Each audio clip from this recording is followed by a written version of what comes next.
So welcome everyone. Thank you for joining us for TRPA 103 for real estate professionals. We will be recording this presentation if you haven't seen the record button already, and sharing this after the presentation. Next slide, please. My name is Victoria Ortiz and I'm the Community Engagement Manager for TRPA. So I'll be welcoming you to this presentation and giving a little bit of background. Next slide. So a few housekeeping rules here. Everyone, as you've probably noted, is muted. So if you have any questions, please use the Q&A box at the bottom of your screen, not the chat. The Q&A is how our panelists will be responding to questions. So some of those may be summarized if we get the same questions in a few different ways. And as a reminder, the recording and the slides will be sent after the presentation. Next slide, please. So a little bit of background on TRPA and what we do. TRPA was the nation's first bi-state environmental planning agency. We lead our region's efforts to protect our spectacular environment while supporting our communities to prosper economically. Now, as realtors and consultants, you probably get the question, who is TRPA and why do I have to work with them? So we wanted to give you a little bit of the historical context of how we came about. Next slide, please. So a lot of the Tahoe Basin was built out between the 1950s and the 70s to support the growing tourism industry. In the 1960s, the Olympics really put Tahoe on the map as a year-round destination, and rampant development took place. In fact, some of you might know that originally a city the size of San Francisco was envisioned for around the Lake Tahoe Basin.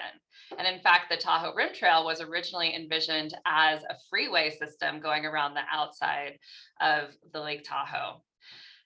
So TRPA was created at this time when the states of California and Nevada came together and approved a bi-state compact to oversee development in Lake Tahoe. We saw that there were environmental effects happening and they wanted to slow those down and pace development in a very thoughtful, organized way. So Congress ratified the agreement and TRPA was born in 1969. And today, urban development makes up approximately 10% of the land use in the Lake Tahoe Basin. And although this may seem like a relatively small percentage, development has huge environmental impacts. For instance, by building on sensitive areas that once acted as natural filters for water, such as the Upper Truckee Marsh on the South Shore, where the Tahoe Keys now lives, pollution now had a direct line to enter Lake Tahoe. And this led to decreased clarity and large algal blooms. Older development is often a significant source of water pollution as well. In fact, 70% of the fine sediment that enters the lakes are from private properties, roadways, and asphalt parking areas. This is important because it's not just the role of government agencies to do something. Everyone has a part to play. Very appropriate here on Earth Week. So all developed properties need best management practices to be implemented, which you will hear more about later from Shay. So TRPA works with myriad private and public partners in the basin to oversee land use and transportation. And we're a planning agency. So we're really unique in the United States because we have the authority around development that spans the entire watershed. So as a planning agency, we adopt plans and regulations for Tahoe, which help to achieve and maintain the region's environmental goals, while at the same time providing opportunities for orderly growth and development. And this measured and responsible growth policy has actually been shown to preserve property values over time. And as the Tahoe real estate market continues to skyrocket, we wanted to take this opportunity to share some updates and answer some questions that you may have. Next slide, please. So a little bit of an overview of what you will be hearing about today. We'll go over some of the online tools and how to contact TRPA if you have any questions. We'll be reviewing some of the updates to housing, specifically ADUs or accessory dwelling units. We will be going over the BMP requirements. We have a special section here on piers and moorings. And then we will go into general permitting and coverage and development rights. So this will be our overview, a little bit of just guidelines. After each section, we'll have 5 minutes for Q&A. So again, if you have any questions while anyone's speaking, just throw those questions into the Q&A box. And then at the end of each panelist's presentation, we will be reviewing for 5 minutes those questions. And if there's any additional ones, then the panelists will be responding to you with written answers. So once again, the recording, slides, and web links will be sent after the presentation. So don't feel like you need to frantically write down any URLs while we're speaking. Next slide, please. So we want to get a sense from all of you if you have attended any of our previous virtual sessions here that we called TRPA 1 or 102. So I'm going to launch a poll here, and you should see that pop up on your screen. And feel free to just answer yes or no if you have attended one or both of these. So I'll give you another 20 seconds or so to answer.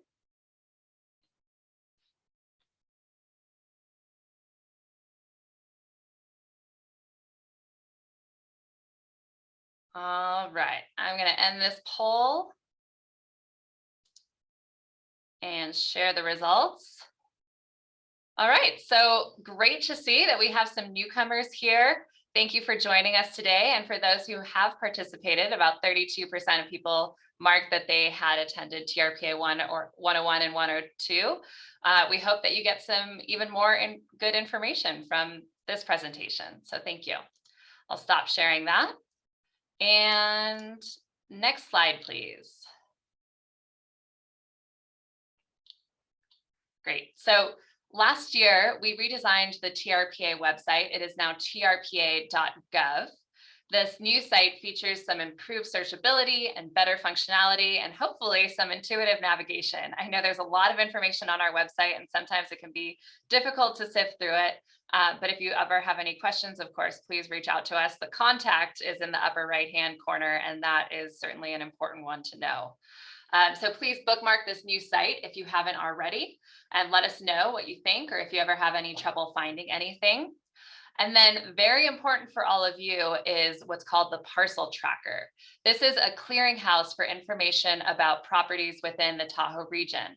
There's deed restrictions, land capability information, development rights associated with the parcel, and a summary of TRPA records. So please note the parcel tracker, parcels.laketahoeinfo.org. And you're going to be hearing laketahoeinfo.org repeatedly throughout this presentation, and that's because it's really important.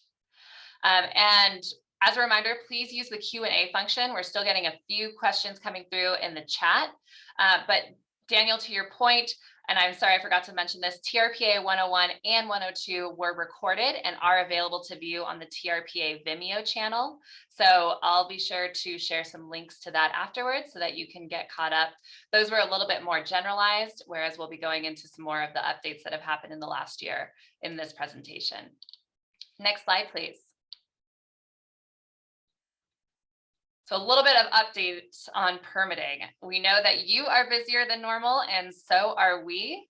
As you can see, we've had an increase in phone messages. We've had an increase in applications. A lot of people are building, and that means that we've got a lot going on here too. So in terms of, we understand that time is of the essence in closing escrow for you or for moving projects forward. So we're doing our best to triage and be as efficient and streamlined as possible in responding to all of your applications and inquiries. So we, wanted to give a little bit of update on the process if you do have any questions. We are encouraging people to submit their applications electronically. We now have the capacity to review, permit, and acknowledge permits electronically. And last year, we saw most people did submit electronically. So well done, and please keep that up. If you have any questions, in general, start by going to trpa.gov and that Lake Tahoe info. There's a lot of information there, and for any easy, quick questions, a lot of that can probably be solved just by looking it up online. If you do have more general quick questions, you can call our general line for current planning, and someone will do their best to return your phone call within 24 to 72 hours. We always have a planner on call that's returning these phone calls, and that phone number is written on here for you. If your question is more than 20 minutes, and I know sometimes people have very specific questions about a parcel, we do recommend a pre-application consultation. There is a fee associated with this, but you can apply online for one of those pre-application consultations. So our goal is to respond as quickly as possible. For phone calls, we try to respond within 24 to 72 hours, and we try to do an initial review within 30 days and go through the permitting process within 120 days. So just to be clear, that 30-day clock doesn't happen until the permit is complete. So sometimes people say, gosh, we've been waiting forever. Oh, but we forgot to submit something. And so we don't count that as a complete application and start that 30-day clock until all of the materials have been submitted. So at this point, I'm done with my little spiel. So I will look in the Q&A and see if there are any questions for me. Jennifer, will the office open again for walk-ins since COVID is over now? It's a tricky question. Right now, we have been doing completely virtual operations, and we do sometimes have people come in, but it's usually by appointments. So again, at this point, we're working with that appointment system. And if you have a question like that, we ask that you go through the pre-application consultation. What is the cost of a pre-application consultation? The fee is $500.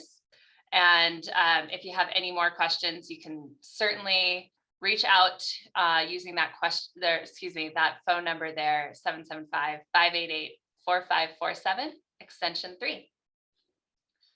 And let's see, you mentioned a 30-day clock. Did you mean 120 days starts after the application is complete? Yes, that is correct. So once a complete application has been submitted, that's when that clock that I referred to begins. All right, well, thank you all for submitting those questions in Q&A. Continue to submit them in here. And for now, we will move on to the next slide. Great, Karen, take it away. Thanks, Lee. Hi, everybody. Thanks for joining. I'm Karen Fink. I manage the housing program at TRPA, and I also oversee one of our strategic initiatives, which is called the Tahoe Living, Housing, and Community Revitalization Initiative. I'll talk a little bit about that later. So today, I'm just going to introduce some changes that TRPA has made recently to better support the basin's workforce housing needs. And then at the end, I'll talk about some other changes that we're evaluating and let you know how you can get involved in that process if you're interested. Next slide, please. So last year, I forgot, I actually have a test question. Dee, could you put up the test question? Thank you. So we'll test your knowledge before the presentation. So we want to know, is this true or false? On the California side of the Tahoe Basin, up to 2 accessory dwelling units are allowed on a residential parcel. Just take a minute maybe to let people answer.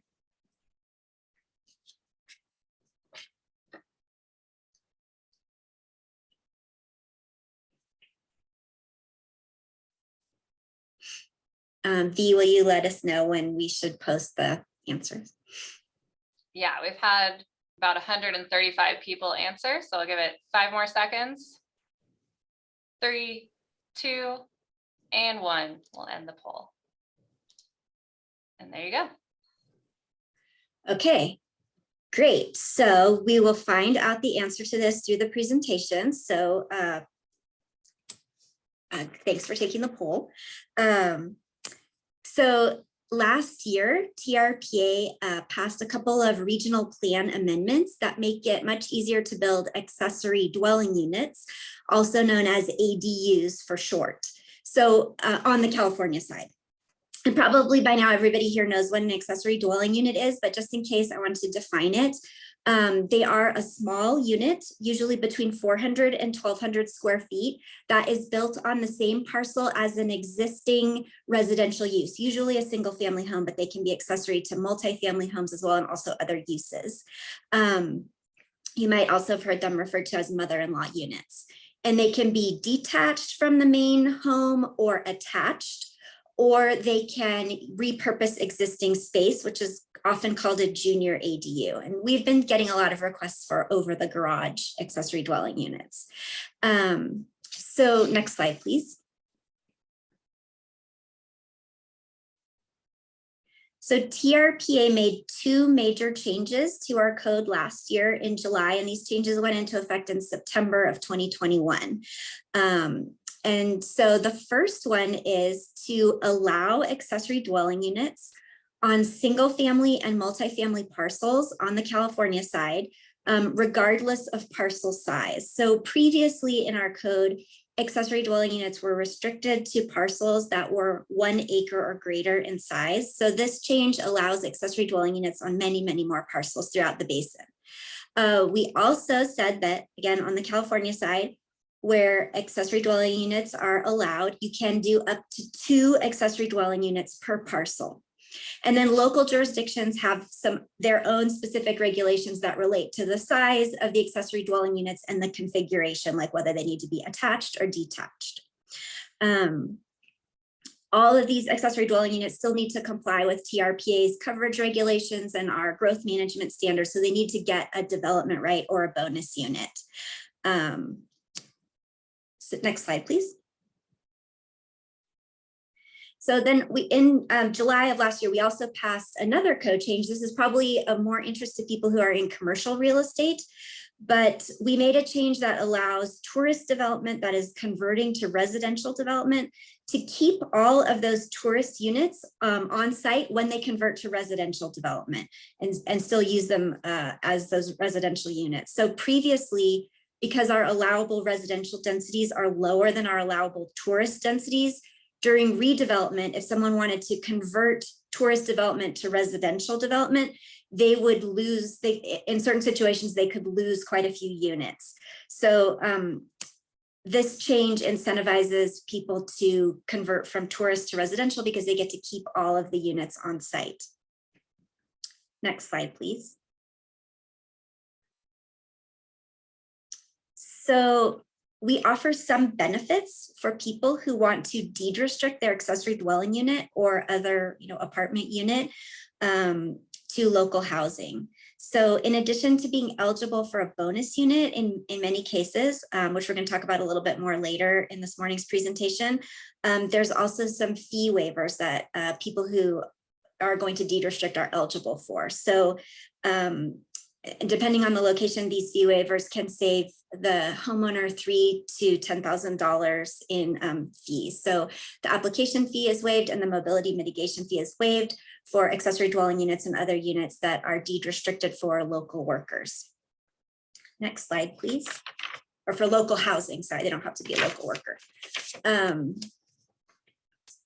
So as I mentioned, we do have something called the Tahoe Living Housing Initiative. And as part of that, we convene a working group that has 20 stakeholders that are very involved in housing in the Lake Tahoe Basin. And that group meets to consider changes to TRPA's code so that we can be more responsive to workforce housing needs in the basin. And currently that working group is considering changes to height, coverage, and density for deed restricted and workforce housing. The group's also looking at allowing movable tiny homes in more locations than they're currently allowed. And if you are interested in tuning in to those meetings, you are welcome to. The meetings are very open to the public. We really encourage public participation.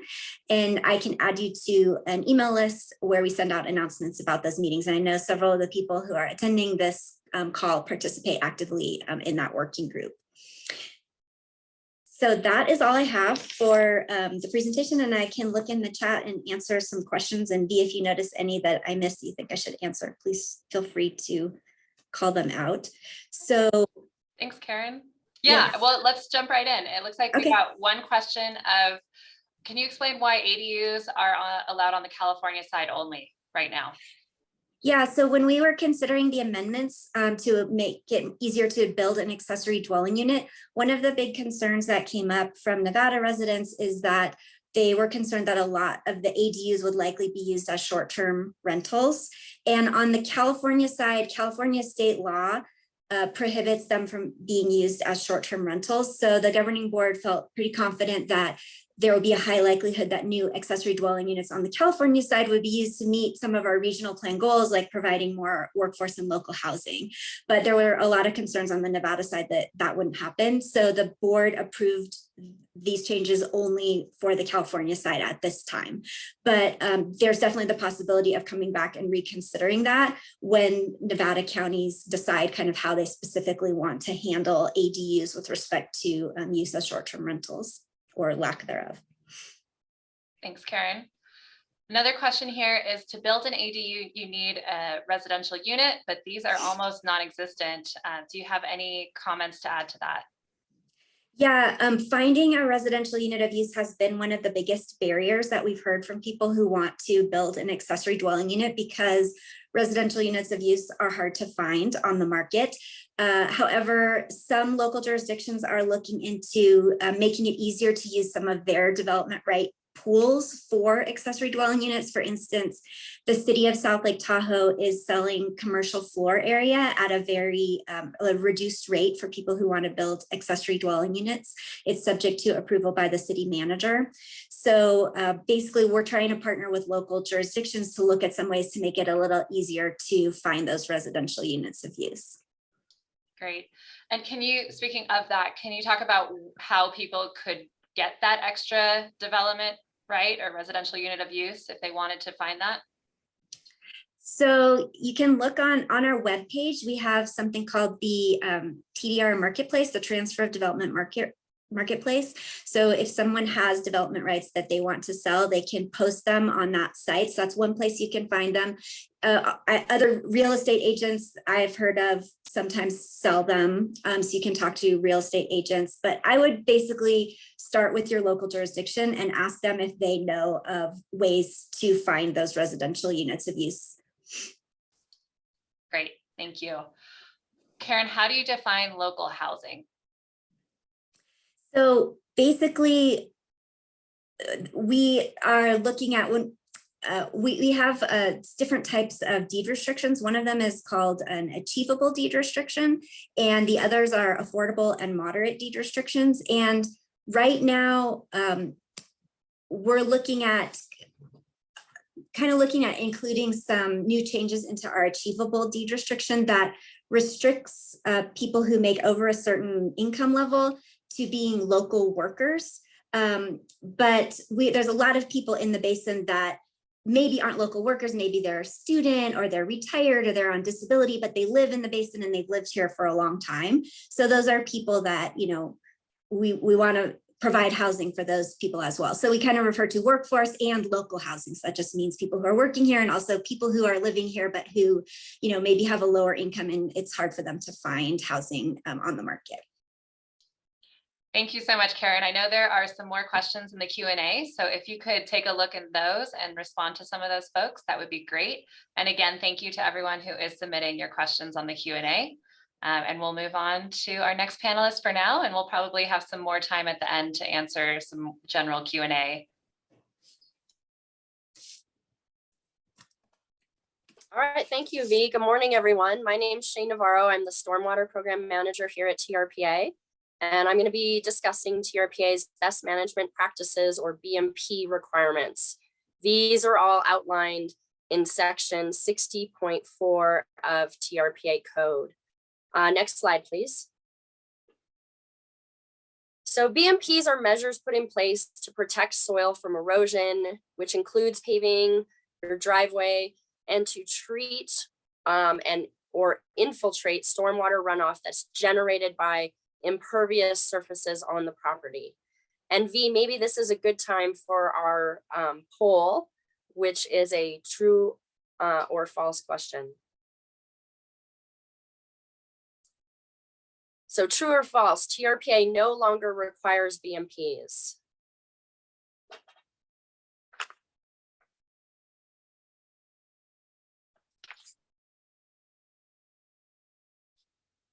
All right, we've had about 135 people answer, so we'll give it another 5 seconds or so. 3, 2, and 1. We'll share the results. All right. Great to see that response. So before Tahoe was developed with roads and buildings, rain and snow would fall and soak into the ground instead of flowing off and carrying sediment and pollutants with it. And so to mitigate water quality impacts of development, TRPA does require all developed properties to install and maintain BMPs for perpetuity, including maintaining fire defensible space. So great to see that that requirement is pretty clear with 99% of people here today. So some common BMPs that are shown in this image include roof infiltration systems under the drip lines, a paver driveway to prevent sediment from being transported off-site where cars are parking. We don't allow off-pavement parking. And then we also have a rain garden to infiltrate runoff that the driveway generates, as just some examples. BMP requirements are triggered with permitted projects such as additions, remodels, tear down rebuilds. Also lakefront properties wanting to participate in mooring lotteries and properties wanting to use coverage exemptions are also required to have BMPs. TRPA requires all developed properties to have BMPs installed, and all of our voluntary deadlines ended in 2008. So any properties that don't have a BMPs in place are considered out of compliance. Once a property passes a final inspection, they receive a BMP certificate of completion, which is documented in the parcel tracker at ltinfo.org that V spoke about earlier. Next slide. So of particular interest to the real estate community, especially if you're representing a buyer, TRPA code requires properties to disclose their BMP status at the point of sale. And the new deed holders submit a form to TRPA within 30 days of sale. Next slide.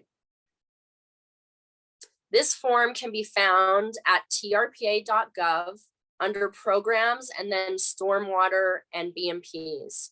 You can submit the form electronically, or you can print it and submit it a variety of ways, probably the easiest of which is taking a photo of the signed form and emailing it to bmp@trpa.gov. Next slide.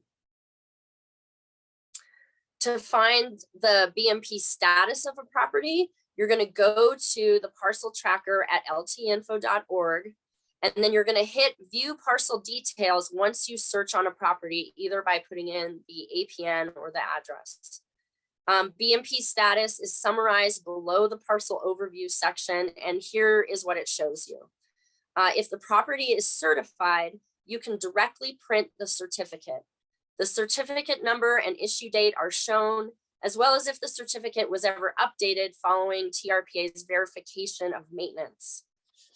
Source control certificates are for property with site constraints, which are conditions like high groundwater or bedrock that make it not possible for the property to meet TRPA's infiltration requirements. And we provided a list of site constraint definitions with our handouts that were emailed to you separately. So once site constraints are verified by TRPA, they are shown as special circumstances on the tracker, at the parcel tracker. Properties participating in an area-wide or regional treatment system are listed here. And those are important to note since it is one of the questions that's asked for on the disclosure form. KSAT is the mapped soil infiltration rate. And if a property is not certified, it may show up as under enforcement, which means that TRPA has contacted the property owner in writing, identifying them as a priority for BMP installation. So should you have any questions about information that comes up on the parcel tracker or with a property that you're representing, please call the BMP hotline, which is listed here, 775-589-5202, or email bmp@trpa.gov for any assistance. So thank you, and I believe we have time for a few questions. Great, thanks, Shay. We do have a question in here. Does TRPA intend to enforce BMPs when parking spaces are not required for ADUs close to public transportation? Let's see. When parking spaces are not required. I believe, I think maybe I would need to ask Karen. I believe BMPs would be a requirement for a property to implement an accessory dwelling unit. So I don't really know what to say about parking spaces being required or not for ADUs.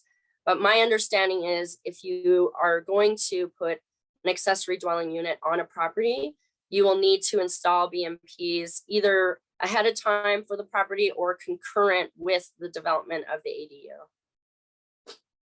Thanks, Shay. Did any of the other panelists want to jump in there? Okay, just seeing some nodding heads there. Great, thanks, Shay. Let's see, I think we are actually all set. We've got Joan Douglas on the back end helping out with typing some answers as well. So let's move on to the next person. And if you have any other questions for Shay or regarding BMPs, feel free to throw them into the Q&A. All right, good morning. My name is Matt Miller. I'm a senior environmental specialist here at TRPA working on the shoreline program. I mainly focus on mooring, permitting, and registration, but today I'll be going over the shoreline program and what it means for you and your clients. So for a bit of background, TRPA's governing board adopted a new shoreline plan in 2018 with the goal of protecting Lake Tahoe while enhancing recreational opportunities. So the plan implemented annual mooring registration and mitigation fees. And those fees support new and expanded education, monitoring, and enforcement programs. But probably what's of most interest to everybody here is, and your clients, is the plan's adoption lifted a longstanding moratorium on new piers and moorings at Lake Tahoe. So for existing moorings, all existing moorings on Lake Tahoe must be registered with TRPA. A point of contention, sometimes confusion, is when we talk about a mooring, we're talking about buoys, boat lifts, and slips. Basically places where boats are able to be stored or removed from the water for safekeeping. Piers are not moorings. We'll discuss piers later, but they are not registered with TRPA. They do require a permit, but they don't have these annual registration fees. So regarding the annual registration fees, it's $90 per buoy and $43 per boat lift or slip. And buoys are issued a ID tag, which you can see there on the right of the screen. You'll see those around the lake for buoys that have paid the mitigation fees with TRPA and are registered. And it's our way of being able to identify, kind of like a license plate, who is registered and what moorings are legally out there. As real estate agents, commonly, I'm sure you're doing your due diligence for your clients. So if you need to look up the moorings that are associated or registered with the property, you can do so at parcels.laketahoeinfo.org. And you can also find more information about the permits related to, the piers or buoys or other permits on the property at that link. Next slide. Yeah. So the shoreline plan does allow TRPA to authorize about 2,000 additional, which is new moorings on the lake. 1,500 of those are private for single family homes or multifamily developments. 330 are for marinas and 300 are for public agency use. And those are allocated annually through a lottery process. So the annual mooring lottery, we do that every year, and the next lottery is December 1st through March 1st. That is the submission period when we'll take applications to throw your name in the hat for a new mooring. 15% of those pools that I listed on the previous page can be allocated per year until the pools are depleted. It is done through a random drawing. So if we receive more submissions then we have allocations to give out, they will be randomly drawn. The eligibility for the lottery, the applicant must demonstrate the following: that the parcel is littoral. And what I mean by littoral, that's not the same as lakefront. Littoral means the parcel adjoins or abuts the high water line of Lake Tahoe. Basically, the property owner must own down to the high water line to be eligible for a new mooring. The BMPs must be complete and certified prior to applying for a new mooring in the lottery. So you have to have that BMP certificate in hand prior to being accepted into the mooring lottery. The property can't be deed restricted against having additional shore zone amenities. If they had a previous TRPA permit that for some reason required that restriction, they would not be eligible for new moorings. And there's a limit of 2 moorings per single family parcel. And HOAs or multifamily developments can expand their buoy fields per the development standards. So on to piers. The shoreline plan also allows 128 additional or new private piers. Of those, 110 are multiple parcel piers. And multiple parcel means what you can imagine shared between multiple property owners. And then it also allows 18 single parcel piers, and those are piers that are for the sole use of an individual property owner. The pier lottery is not annual, it's biennial, and that occurs in odd number years. The next lottery is a little bit off. It is June 1st to June 30th of 2023. And in that lottery, there will be 12 piers allocated. 9 will be multiple use piers and 3 will be multiple parcel piers and 3 will be single parcel piers. Next slide. So for the single parcel pier lottery, the eligibility for the lottery is the same as for buoys, or similar to for buoys. The parcel must be littoral. There can't be a pier on the parcel.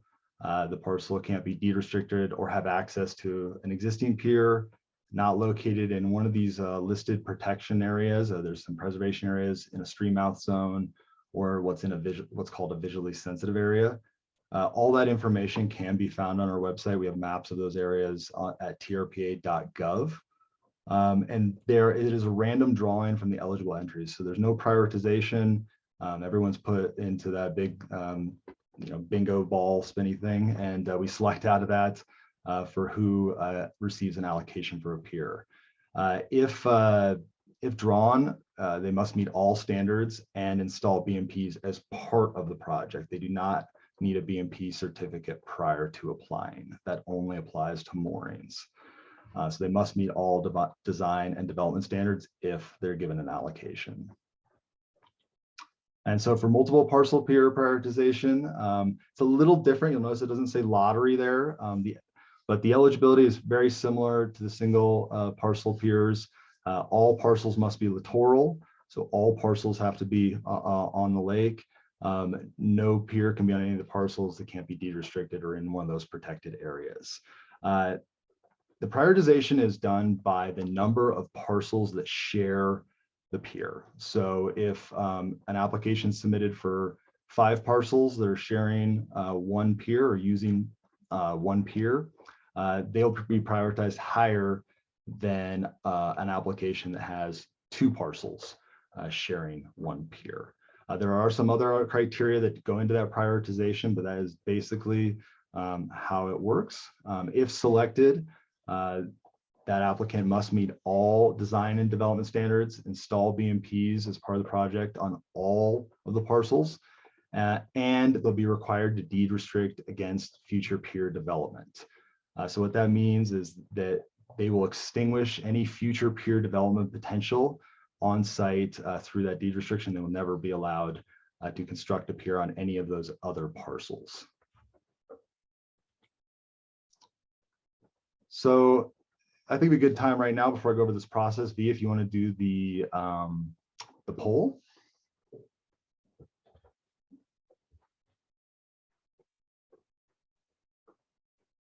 All right, so the first poll question here is, a parcel must be littoral to be eligible for a new mooring or pier, true or false?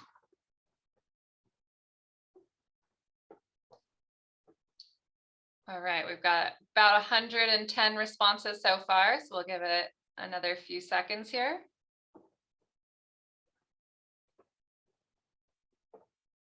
You all are getting to be pros here with the polls. All right, we'll close it in 3, 2, and 1. And the majority of you answered correctly that the parcel must be littoral. That is true, to be eligible for a new mooring or pier. And I think there was one other question, V, is that correct? You just do that now. There we go. A BMP certificate of completion is not required to submit to the mooring lottery. True or false?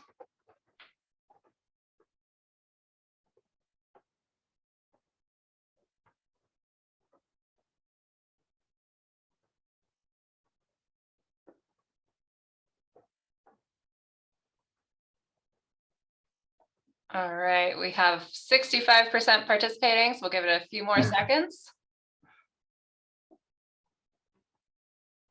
And 3, 2, and 1. This one's a little bit more mixed, Matt, so you might want to go into that one. Yeah, so a BMP certificate of completion is not required to submit to the mooring lottery. That is false. So you do need there's some, it might be a double negative there. So, but you do need a BMP certificate to apply to the mooring lottery, but a BMP certificate is not required to apply to the pier lottery. The BMPs can be done as part of a pier application. So I'll just finish up here then. Thank you guys for answering those poll questions. It helps us make sure we're getting the information across. But so basically the process for piers and moorings with TRPA, as you enter the lottery, you provide the required documentation, or the applicant provides the required documentation to demonstrate the parcel's eligibility during the submission periods that I listed.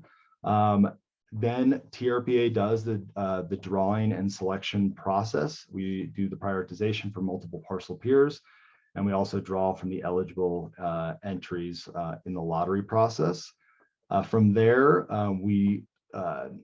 we send out a notice. The applicants who have received allocations, they're able to submit a complete application to TRPA, and that will include like a site plan, surveys, all the necessary documentation for TRPA's review and approval.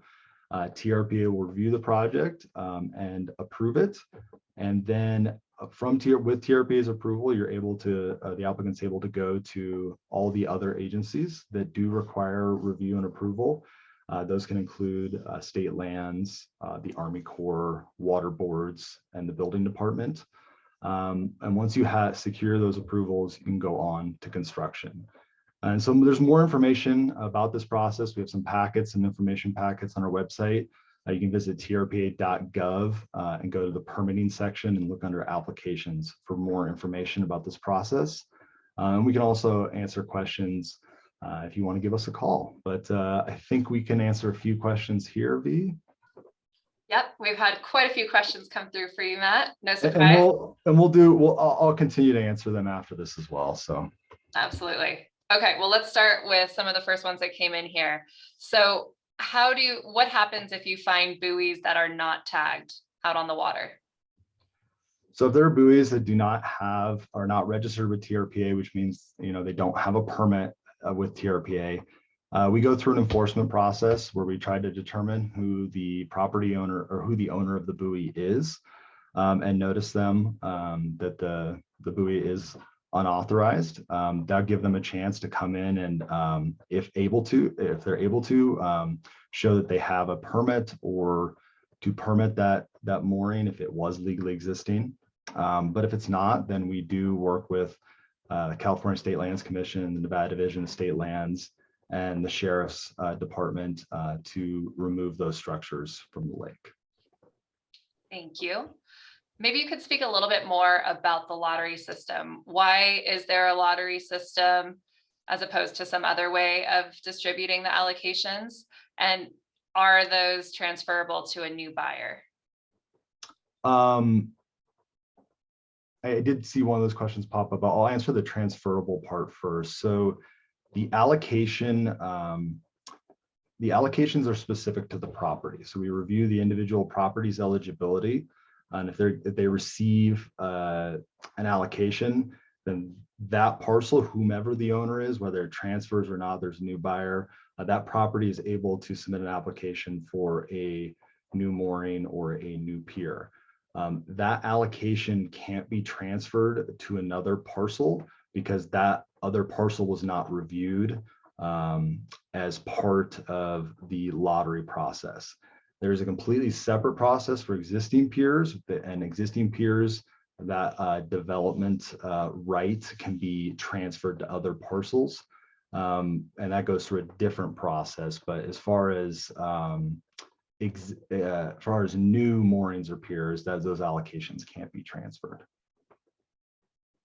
Great. And maybe just in general, you can speak to why it is that we're doing a lottery system. Oh, yeah. Basically, the lottery system is there's a high demand for these structures, and that was the most fair process that TRPA, when going through this planning process for years, could come up with for allocating those. Like I said, for moorings and single parcel piers, it's completely random, and it's based on demand. The past mooring lottery, we actually did not have to run a lottery because there was less demand than there was moorings eligible to give out. The same could apply to piers, but there's been a very high demand. So I think there will always be a pier lottery, but that gives everyone an equal shot at receiving one of those allocations. Great. I'm going to take Christina's question here because it's right in line with Earth Week. Does a boat lift have to be registered each year, even if the water level is too low for it to be used? A boat lift does have to be registered every year.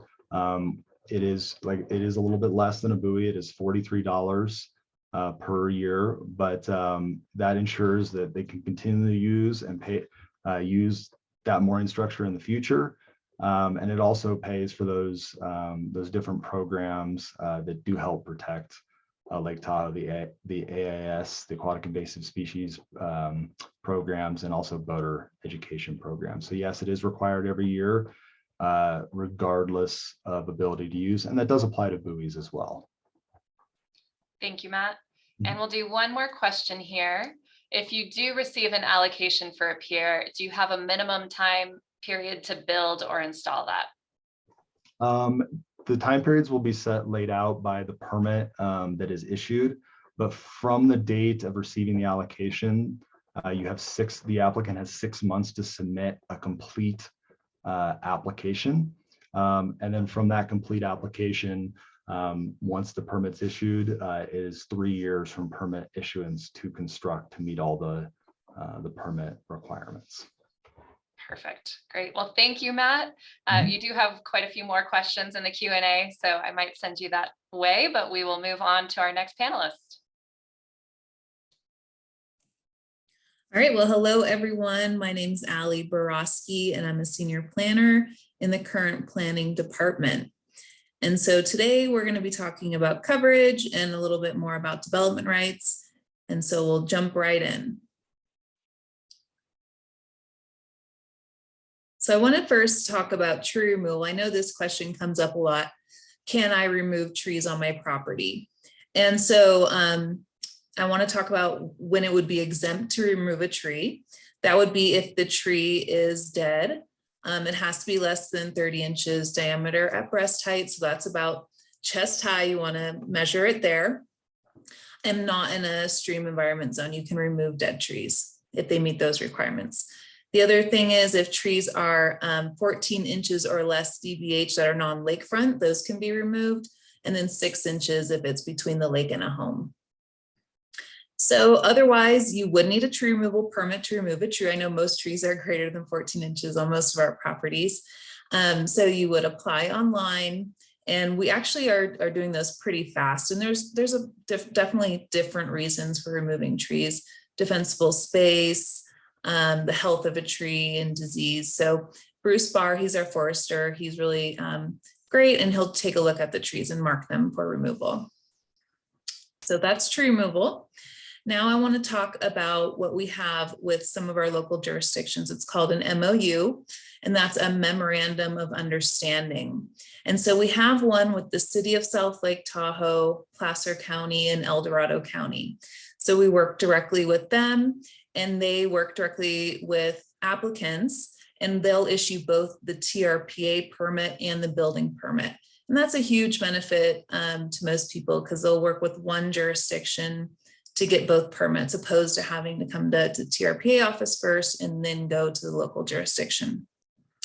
So we don't have one with Washoe County or Douglas County. So any project in those areas that require a TRPA permit first have to come to TRPA. And then just the one exception for the MOU, and these are for residential projects, is any lakefront property does have to come to TRPA first. I wanted to make sure that was out there. So one last thing with this slide is Placer County and El Dorado County, they do the site assessments and verifications, but the city of South Lake Tahoe does not. So if you do need a site assessment in the city, you would apply with that with TRPA. All right, next slide. I'm going to jump into some exempt activities. And these ones that I've listed here are the most common ones. And so I wanted to share them with all of you. Interior remodeling is exempt with TRPA. So, when you're selling a house and they want to do something on the interior, you don't need to worry about getting a permit with TRPA. It's only exterior structural modifications or any type of coverage changes. So ordinary maintenance and repair is also exempt with TRPA. That's things like re-roofing, re-siding, painting, things like that. That would be ordinary maintenance and repair. That would be exempt with TRPA. That also includes replacement of windows. That's another very common one. Anytime you're doing grading, that's less than 3 cubic yards, that would be exempt with TRPA.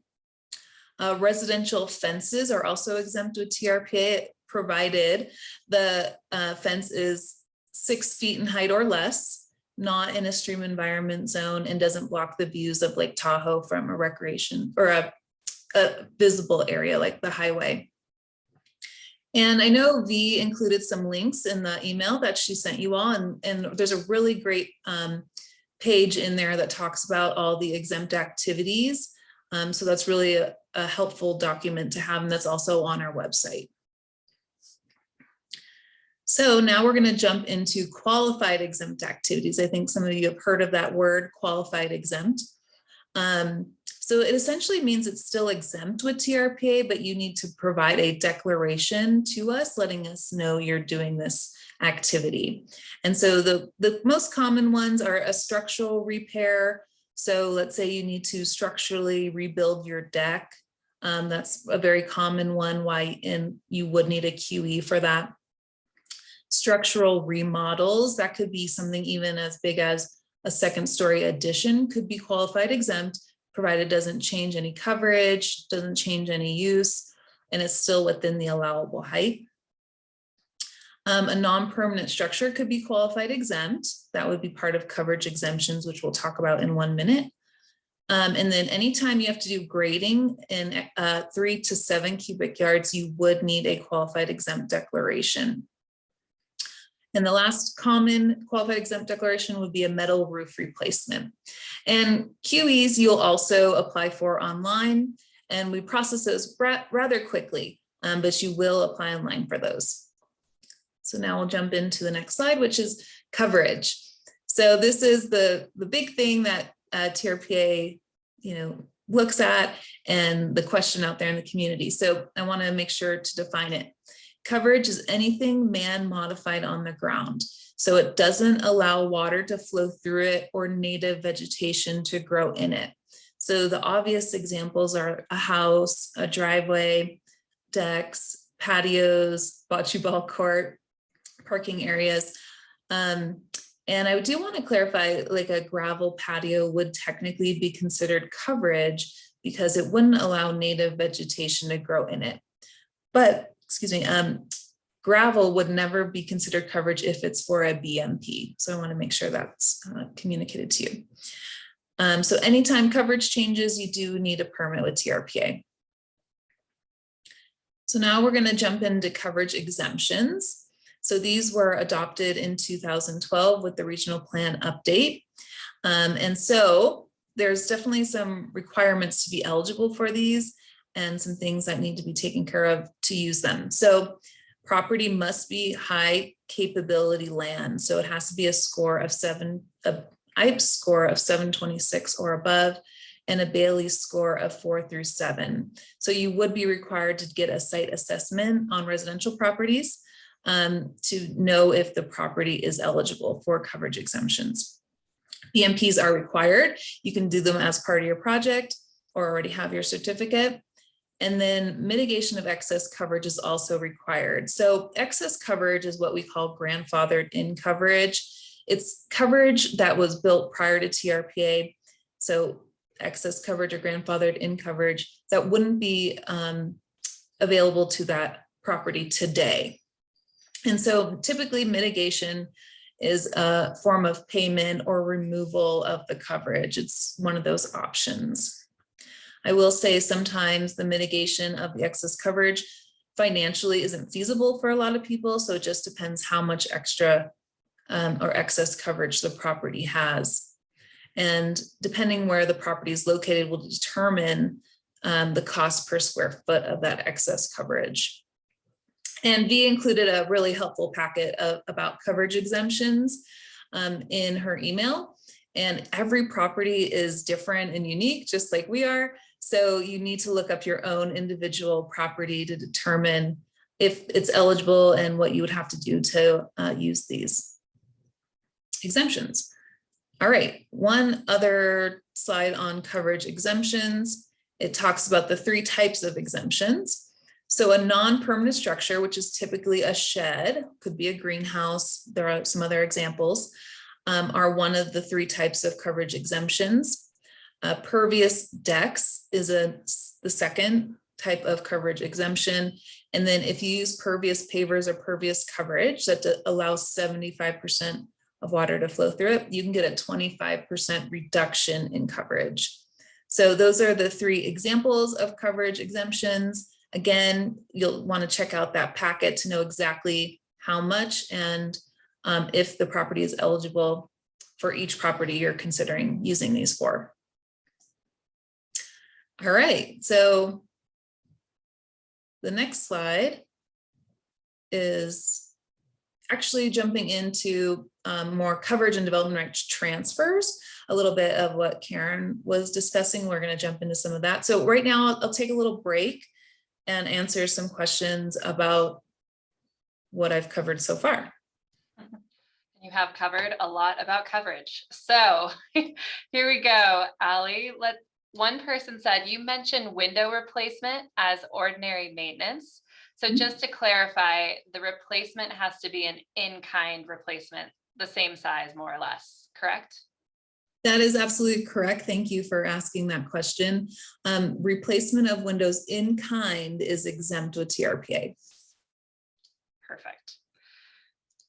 And let's see, we have a question that said, I was told that pavers had a coverage calculation, but is it reduced? Can you just speak a little bit more about those pavers? Yeah.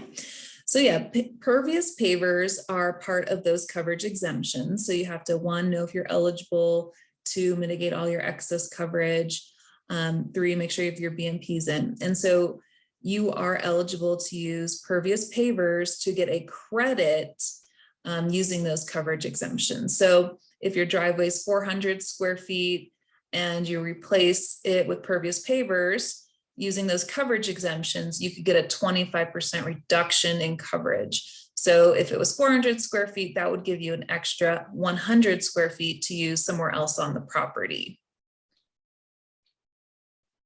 Great. And then maybe just a general question here. What happens if you're out of coverage on your property? Can you purchase more? Is there anything to be done? Great question. That's kind of my next slide. It is, when can I purchase coverage? So I'll hold off on that question and answer it at the next slide. Great. So Paul, if you still have a question after that, feel free to follow up with another question in the Q&A. Ali, since you are jumping into development rights, maybe we'll let you keep going and then we'll give you more time for Q&A after that. Thank you to everyone who continues to put their questions in the Q&A. All right, so this first slide, can I transfer in coverage to my property? This is the hot question for TRPA. And so you have to be eligible to receive additional coverage. So on the left there of the slide, you can see there's a table from the TRPA Code of Ordinances, and the table is in Chapter 30, and that's maximum parcel coverage.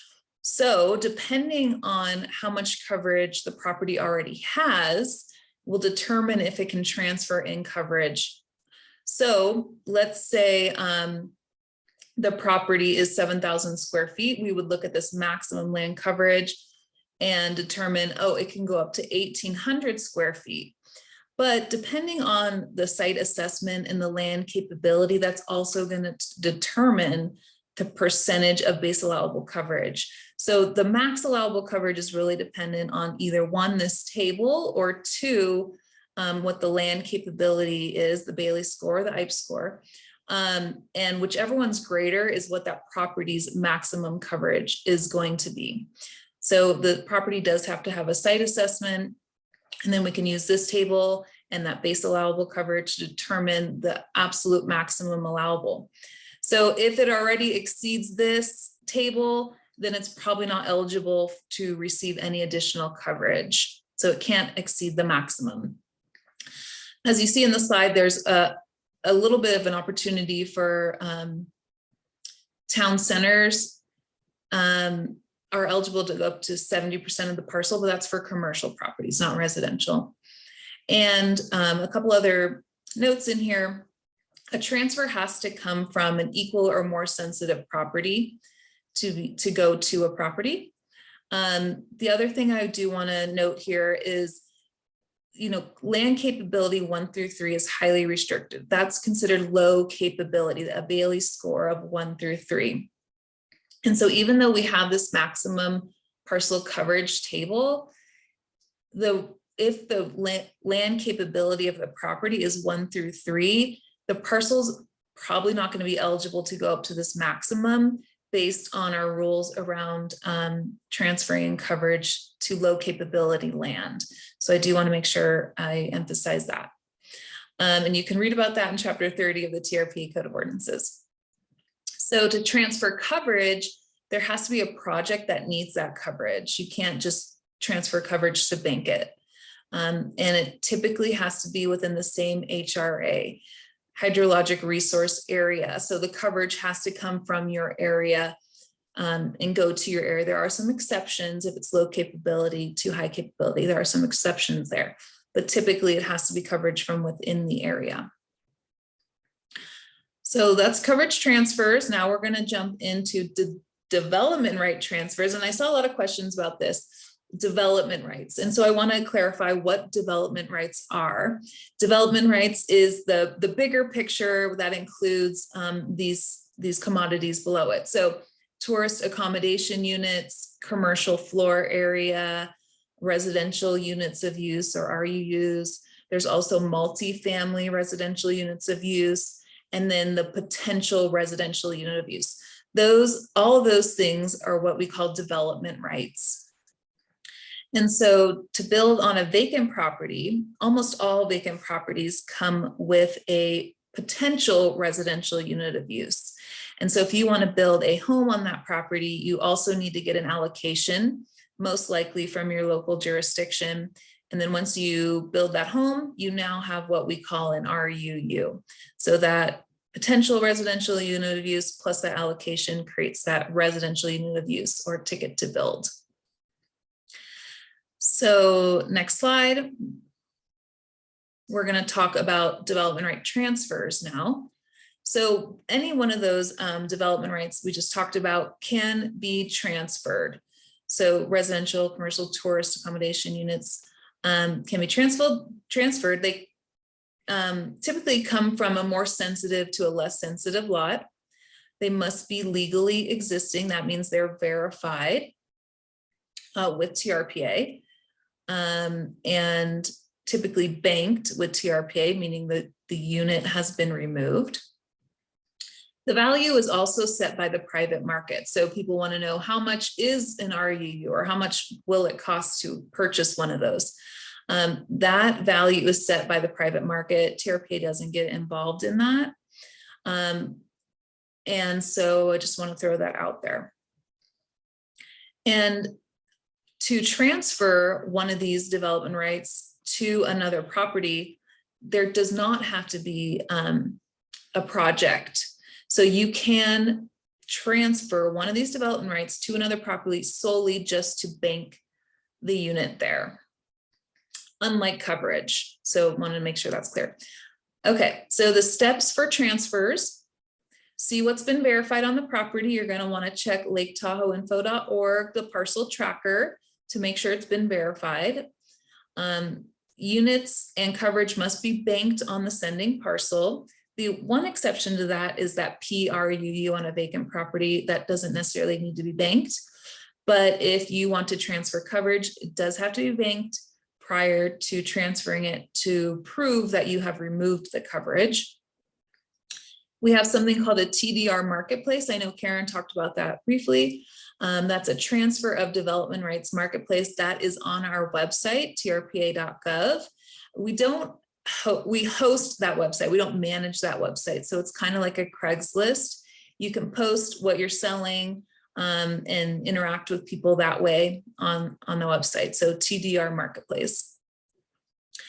If you're selling from a private property, somebody personally owns a development right or the coverage, you will need to apply for a transfer application with TRPA. Your other option is to work with the land banks, and that's the California Tahoe Conservancy and Nevada Division of State Lands. We have what you would call an MOU with them, and they will process the transfers so sometimes they have development rights and coverage to sell. And so they're a great person to start with to ask about development rights or coverage if they have any available. And if they do, you work directly with them and you wouldn't be required to submit a transfer application with TRPA, would work directly with them. So next slide is bonus units. And so TRPA has a pool of bonus units, and there are some incentives for using using bonus units or getting bonus units. Number one, if you remove a unit from a sensitive area or an area outside of a town center and move it to a town center, there's an opportunity to get up to 5 bonus units for that. And so one unit potentially could equal 5 bonus units if you move it into a town center. If you have a project that's considering that or wanting to build something with needing more units and using a unit that came from a sensitive place or farther distance place, definitely want to give us a call at TRPA to talk about the project and really understand how that works. So I recommend doing that if you or your client is interested in receiving those bonus units. So next slide. So this is a really important slide. This is development right conversions, and this was adopted in around 2018. This is a really neat thing that TRPA adopted, and this is conversions of development rights. So as you'll see from the table, 300 square feet can be a commercial floor area, can be converted to 1 TAU, which is tourist accommodation unit, or 1 RUU. Or you can see here also multifamily units of use would actually be greater than 1 unit. So if you're looking for an RUU, for maybe an ADU, like Karen was talking about, you want to build an accessory dwelling unit and you need to find an RUU out there, you could be looking for 300 square feet of commercial floor area or 1 TAU and convert that to that RUU.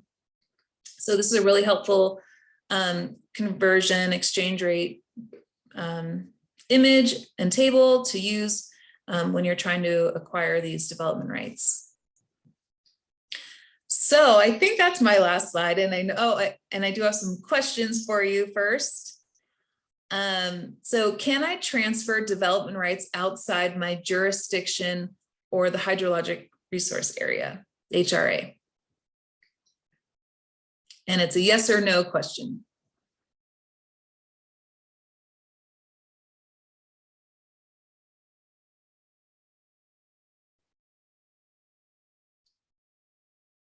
We're getting some good answers here, Allie. Have a little bit over half of the folks who have participated. So we'll give it another 10 seconds or so.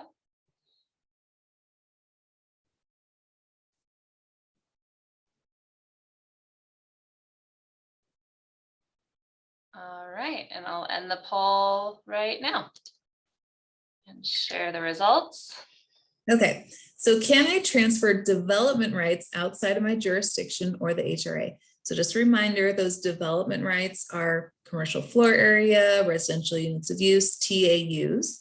And those ones you are allowed to transfer outside of your jurisdiction or the HRA. So let's say you have a residential unit of use in the city, you can absolutely transfer that to Washoe County.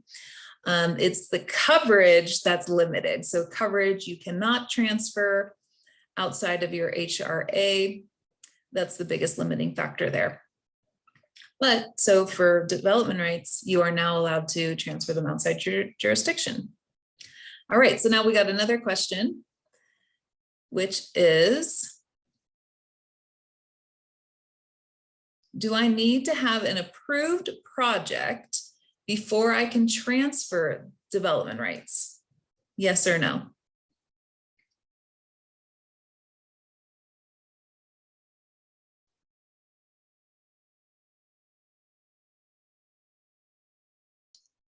And these are tough questions. So this is why we're asking you the true false questions.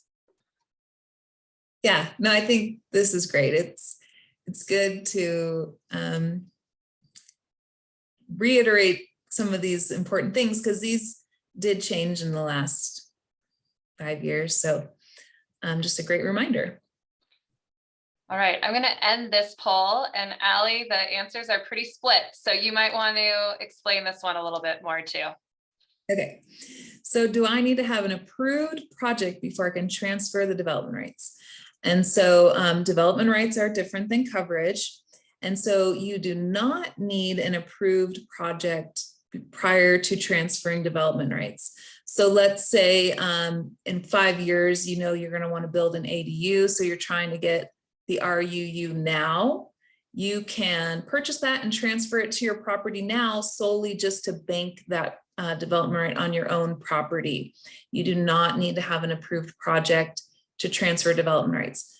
That is not true for coverage. For coverage, you need to have an approved project or a project that you're in the process of getting permitted to transfer that coverage. But for development rights, you can do it. You can purchase them and transfer them solely to bank them. Great.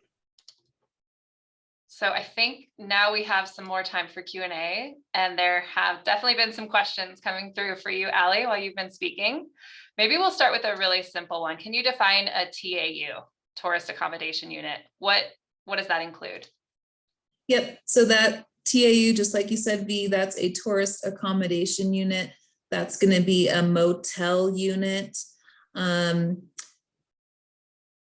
it's basically tourism, so a tourist accommodation unit. So like I said, motel, hotel, there's other kind of definitions of that you can read in the TRPA Code of Ordinances, Chapter 21 under uses, but I think that's probably a good answer, tourist accommodation unit.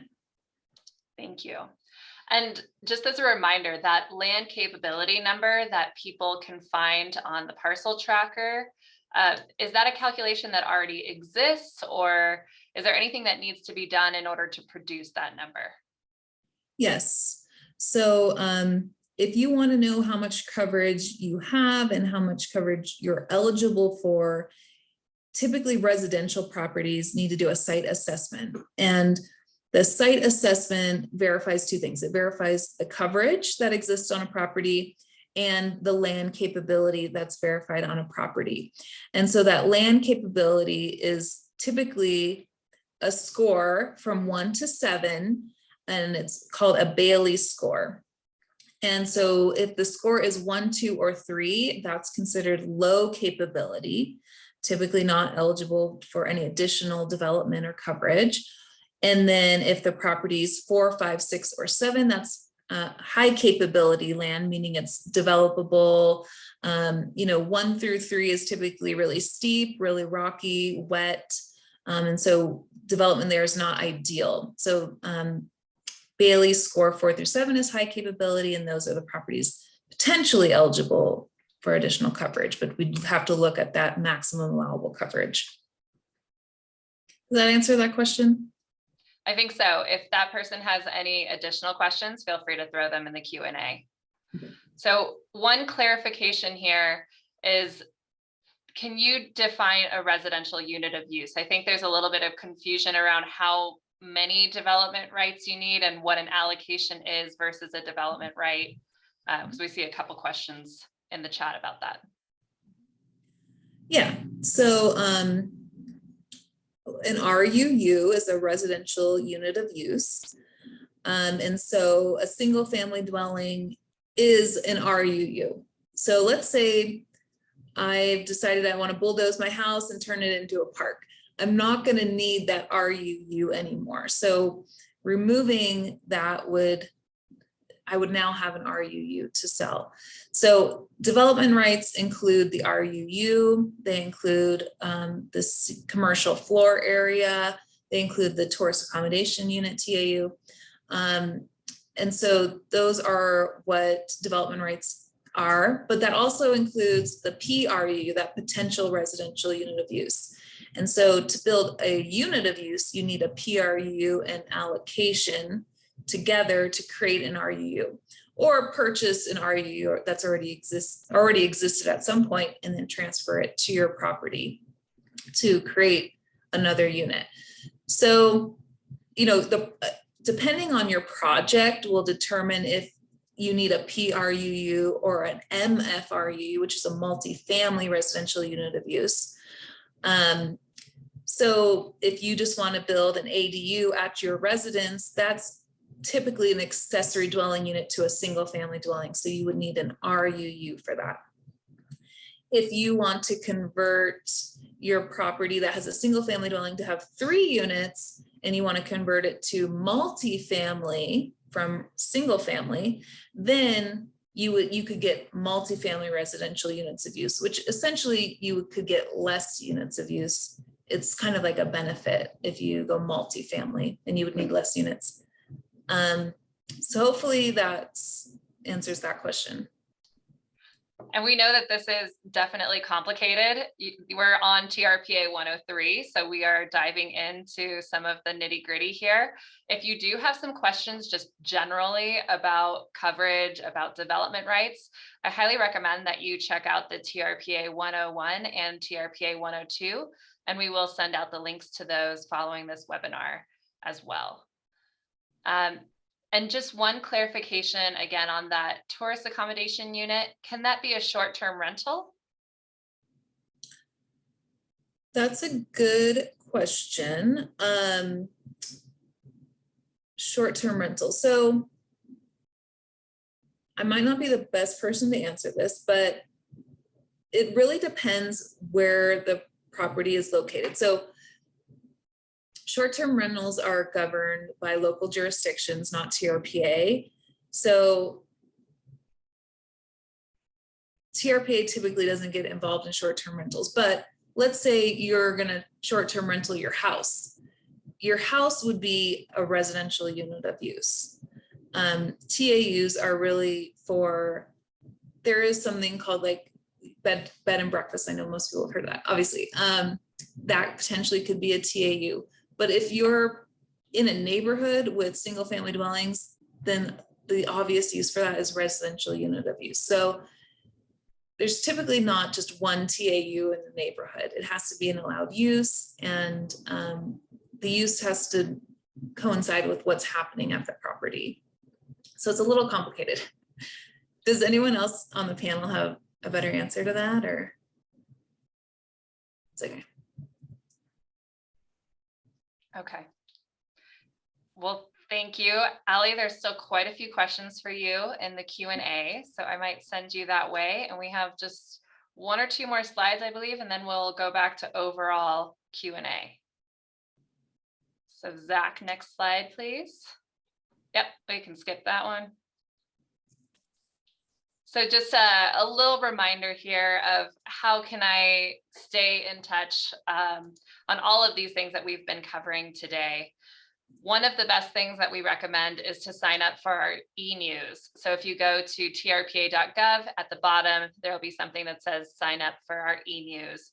And that is, we send that out periodically. We will not sell your email to anybody. It will just be used for TRPA to share upcoming news. So feel free to stay in the loop that way. We also recommend that you subscribe to Tahoe in Depth. That is our environmental newspaper that gets mailed out to all homeowners in the basin twice a year. Last year, we even had a special edition. And that is a good way to keep in touch with what's happening around the basin. This is put on through the Environmental Improvement Program and covers a lot about defensible space and environmental projects and cultural and social things happening in the basin. So that is certainly a good way to also keep in touch with what's happening. And last but not least, you can follow our social channels through TRPA. We are on Facebook, Instagram, and Twitter. And I recommend that you follow those to also get some up-to-date information on new rules and upcoming board meetings and things like that. So you can find out all about updates on lottery, ADUs, and different relevant meetings through all of these different platforms. Next slide. So as a reminder, we want to leave you, if you take nothing else away from this presentation, there are 2 sites that you should bookmark. One is our website, trpa.gov. There you can find a lot of information about permitting, everything that's pretty much been covered today. And then the second is the parcel tracker on laketahoeinfo.org. So these are both really, really critical sites for you as real estate professionals, and you can find a lot of the information there. Next slide. All right, we have made it through. This has been a lot of information. Thank you all for learning and listening and asking great questions during this webinar. As I mentioned in the beginning, the recording slides and the helpful web links will be sent following this presentation. So hopefully you will have everything that you need.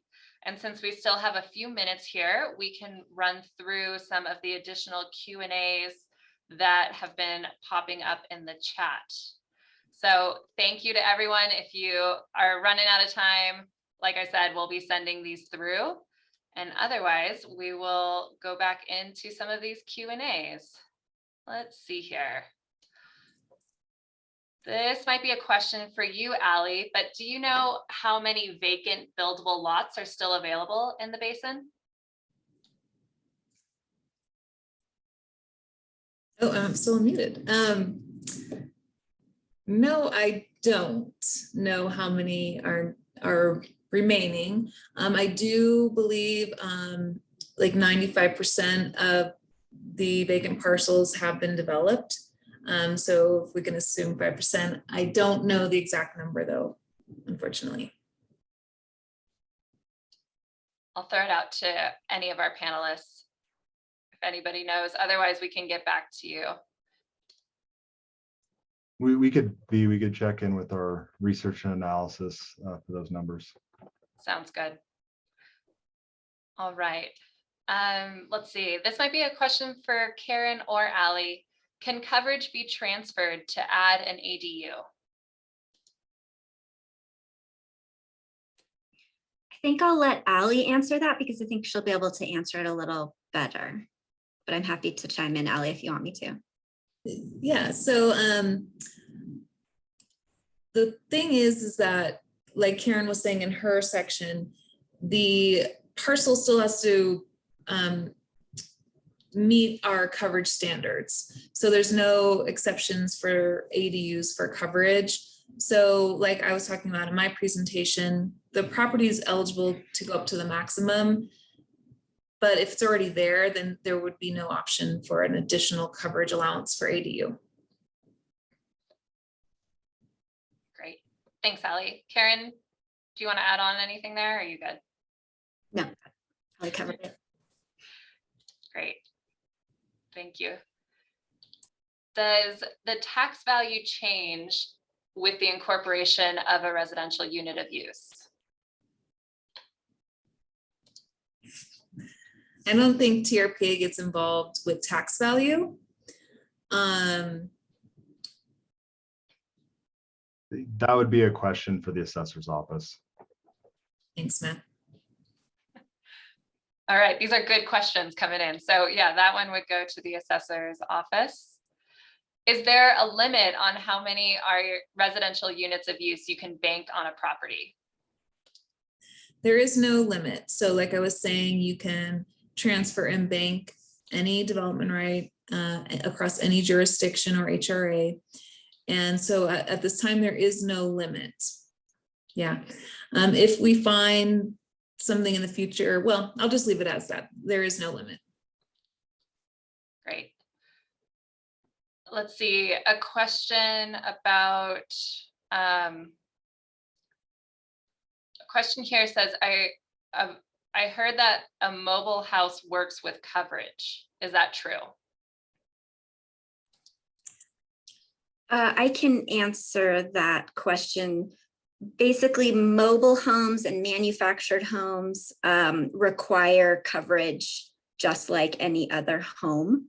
There's also something called movable tiny homes, which some of the local, like City of South Lake Tahoe has just made some changes to allow movable tiny homes to be used as an accessory dwelling unit and some other units. TRPA doesn't allow that yet, but we're looking at code to potentially allow those. And they would still require a concrete pad underneath them, and any land that's covered, they need to have coverage, allowable coverage for that, just like any other home. Great. Thank you, Karen. Let's see. Maybe someone here can describe a little bit about how TRPA works with the counties and local jurisdictions on short-term rentals in terms of distributing the total number that can be used for short-term rentals. Allie, would that be you? I feel like I shared a lot of what I know about ADU, or I'm sorry, short-term rentals. Okay. You know, I'm definitely not the expert on short-term rentals. I know it's governed by the local jurisdiction. So I think if you have questions about the short-term rental rules and regulations, you'll want to check with the county the residence is in. I know it's different for the city, obviously, than El Dorado County, and even Douglas County has adopted some new rules. I just haven't been keeping up on it. So you'll definitely want to check with your local jurisdiction to determine what their rules are around it. Great. Karen, did you have something to add there? I saw you unmute. No, we do have, every year we produce a report that kind of summarizes the short-term rental policies of the local jurisdictions. So we can send that out afterwards in the answers to outstanding Q&A. Great. Sounds good. All right. Well, we are right about at 12 o'clock here. I know there are still a few questions in here, and if you do have additional questions, you should be able to get the contact information for everybody on this slide. So feel free to follow up with them directly. Thank you again to everyone for participating and joining us. This has been an excellent webinar. So thank you to our panelists for all of that information. And I hope you all enjoy the rest of this kind of drizzly Tuesday. Take care. Thank you.